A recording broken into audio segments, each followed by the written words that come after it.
ശ്രീ ഹാഷിമരിയിൽ ഈ വളരെ പ്രധാനപ്പെട്ട ഈ ബില്ലിൽ നിങ്ങളുടെ നിലപാടുകളും പറയേണ്ടതുണ്ടല്ലോ. അതിൽ ആ ഒരു ബില്ലാകുമ്പോൾ അതിൽ ചില കൂട്ടിച്ചേർക്കലുകൾ വേണം, അല്ലെങ്കിൽ ആ ബില്ലിൽ എന്താണ് നിങ്ങൾ എതിർക്കുന്നത് എന്നുള്ള കാര്യം വരണം. പക്ഷേ ഇത് രണ്ടും ഉണ്ടാകാതെ കോൺഗ്രസിനൊപ്പം നിലകൊള്ളുന്ന ഇടതുപക്ഷത്തെയാണ് പാർലമെന്റിൽ നമ്മൾ കണ്ടത്.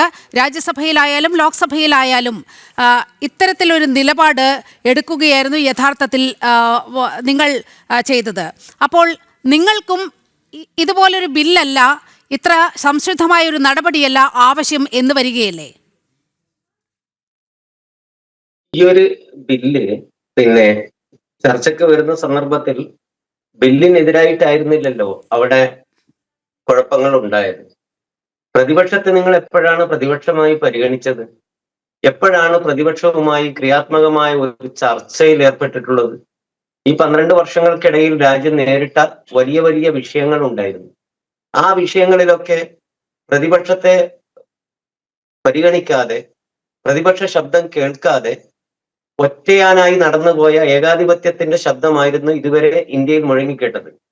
അതിനൊരു മാറ്റം വന്നു എന്നതും ജനൻ TV അത്തരത്തിൽ ഒരു ചർച്ചയ്ക്ക് തയ്യാറായി എന്നതും സ്വാഗതാർഹമാണ്, സ്തുത്യർഹമാണ്. നമുക്കറിയാം, നോട്ട് നിരോധനം പോലെയുള്ള ഇന്ത്യയെ പിറകോട്ട് നയിച്ച അതിദാരുണമായ തീരുമാനങ്ങൾ പോലും ഈ മണ്ണിൽ നടപ്പിലാക്കുമ്പോൾ ഒന്നിച്ചുള്ളവർ പോലും അതൊന്നും അറിഞ്ഞിട്ടില്ല, അതൊന്നും ചർച്ച ചെയ്തിട്ടില്ല. അങ്ങനെ ചർച്ച ചെയ്യാതെ തുടർന്നു പോകുന്നതിനിടയിലാണ് ഇന്ത്യ പുതിയ സംഭവവികാസങ്ങളിലേക്ക് പോകുന്നത്. പ്രതിപക്ഷത്തിന്റെ ശക്തമായ ഒരു ഐക്യം ഇന്ത്യയിൽ രൂപപ്പെട്ടു വരുന്നത്. ആ രൂപപ്പെടുന്നതിൽ നിന്ന് പിറകോട്ട് കൊണ്ടുപോകാൻ, ശൈഥല്യം ഉണ്ടാക്കാൻ തട്ടിക്കൂട്ടി കൊണ്ടുവരികയാണ് ഒരു ബില്ല്. ഈ ബില്ല് കൊണ്ടുവന്ന പശ്ചാത്തലം എപ്പോഴാണ്?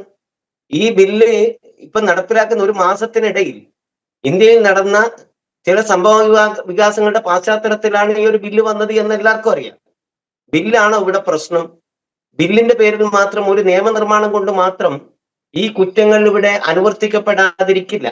ഇതിനേക്കാൾ ശക്തമായ ശിക്ഷാവിധികളും അതുപോലെ തന്നെ തടവ് ശിക്ഷകളും ഒക്കെ വിധിക്കപ്പെടുന്ന ഒരുപാട് കുറ്റകൃത്യങ്ങൾ നമ്മുടെ നാട്ടിലുണ്ട്. ആ കുറ്റകൃത്യങ്ങൾക്കെതിരെ വിധി നടപ്പിലാക്കുകയും ചെയ്തിട്ടുണ്ട്. എന്നിട്ടും ആളുകളൊക്കെ ആ വഴിക്ക് പോകുന്നുണ്ട്.